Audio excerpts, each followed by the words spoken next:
Hi, Scott. How's it going? Hi Michael, how are you? All good. Not so bad. How's the ukulele training coming along? Not too good now. I don't have a ukulele anymore, so haven't been practicing. Okay, yeah, I remember that it was yourself and one of the other, Michael Alatua were the ukulele men in the squad. I'd say he's a bit better than me now. I only probably only know one song. I'd say.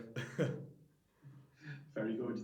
What's this time like at Leinster? You're probably used to it now, but what's it like for you as one of the senior players without the internationals around, and how you in camp in these periods? Yeah, it's good. It's an exciting week. Obviously, a lot of young lads in, probably up here for the first time this year. So it's probably a bit of an onus on us senior lads to kind of take control of the week, be the leaders, be the voices, and try to coach them throughout the week. Kind of the same with the internationals coming back in. Like obviously they're coming from Ireland camp where they have different calls, different plays. So we kind of have to try get them back up to speed as quick as possible. What's the message from the central message from Leo to you guys, to yourself and the other senior guys at the moment about how to approach this weekend and what he expects of you? I think it's important that we just get the basics done well, and as senior players, like just sorry, as a group in general, just don't try do anything outside your comfort zone. I don't think you got to when you come into the first when you come into the team and you haven't been playing in a while, you got to fit in first, before you can kind of show your uniqueness.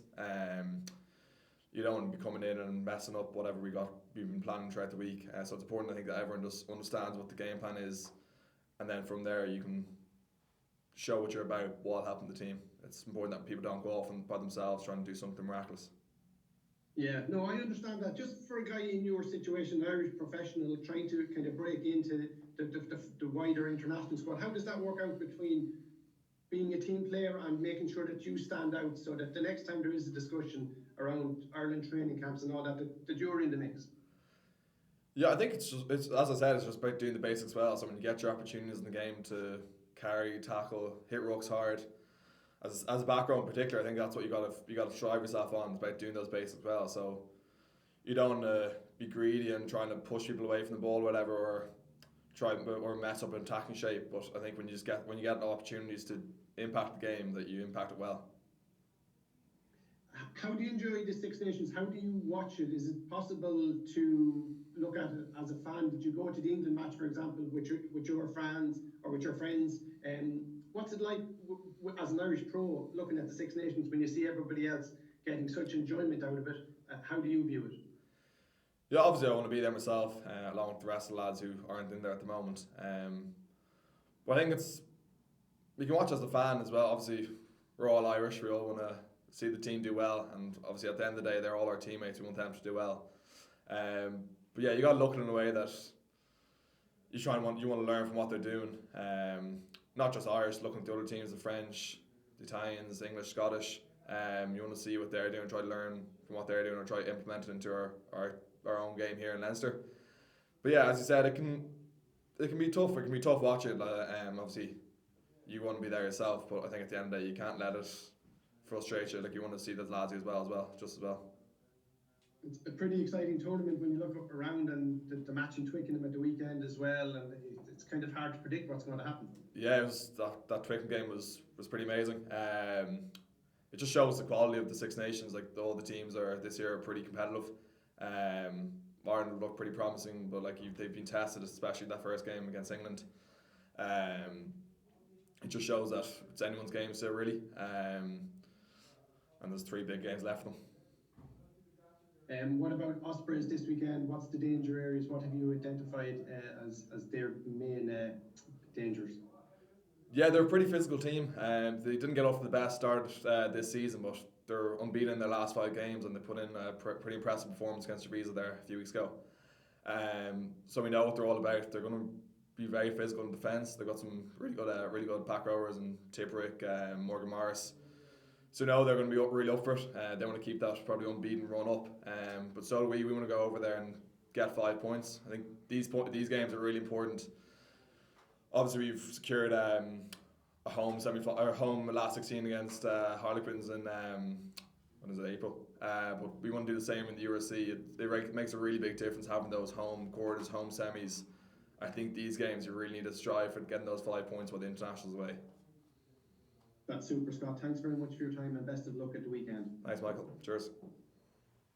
Hi Scott, Brendan O'Brien here. How are you doing? Hi, Brendan. How are you? I'm very well, thank you. Have you one eye, or as individuals and as a team, is there one eye maybe on the Ireland A International in Bristol in 2 weeks' time as well? As this is a fairly timely game in that sense. If you're somebody who's looking to boost international prospects. Yeah, I don't think it'd be on the back of anyone's mind. Like, all we can do now is try to prepare as well as we can for this week, and hopefully get selected. I'm not sure if the team's been sent out yet or whatever. But all we can do now, I think, is just focus on this week and try put in a big performance to make a statement that you get selected. How's this season been for you personally, Scott? What is it you've been working on? Just even Josh comes to mind. We were talking at the start of the season. He was talking about even something as specific as standing a bit wider. Having a broader view on an attacking sense and getting into wider channels. There's always something to work on. What's been your kind of focus, or has there been a couple of individual focuses this year? Yeah, it's similar to Josh. Obviously, we have a new attack coach coming in, Tyler. Yeah, and he's kind of, as back rows, is kind of giving us license to be out in those wider channels pretty often. So you want to get good at having the ball in space, being able to see what defense is doing, and being able to learn what's best way to attack those defenses. So I think in general, my goal this season has been kind of just understanding our attack a bit better, understanding where I can be more useful, or where it's going to be the best place for me to show what I'm about. Cool. Best luck this weekend. Thanks, Will. Cheers. Okay, is that everyone? Okay, perfect. We'll send out the high definition video now in the next few minutes. Thanks, folks. So, thanks a million. Cheers, guys. lads. All the best. Cheers, guys. Thanks. That's me.